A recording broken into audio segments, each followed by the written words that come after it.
So I'm back in America, and it's amazing what's happening here right now. Schools are closed, workplaces are closed, stores are closed, everything is closed. Everything is closed except essentially gas stations and grocery stores. I don't think there's anything in the history of America that's ever been like this. This is unprecedented. What's happening? It's just the beginning. This is going to go on for weeks at least, right? So it's a tremendous opportunity for Americans who've been so lost in doing as opposed to being. And many of us, like myself, have been pointing this out of like, there used to be the balance of the grounding of being and then the doing coming from this ground of being in a conscious, intentional way.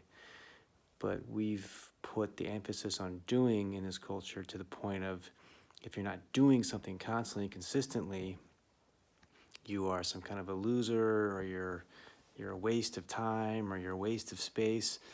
Well, now that's going to be put to the test because people are going to be forced to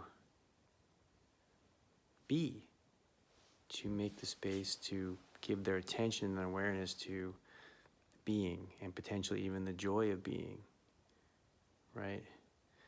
And maybe they won't, maybe they'll be just caught up in video games or watching movies for weeks, but there's going to be the opportunity continually to explore one's own consciousness, to explore one's grounded being. And it's going to be very difficult at first for most Americans because they're not used to it. If this was India or Thailand or somewhere like this, it wouldn't be any big deal. They've been exploring the grounded being for thousands of years, but in America, they've been exploring the energy of doing, of making things happen, of action.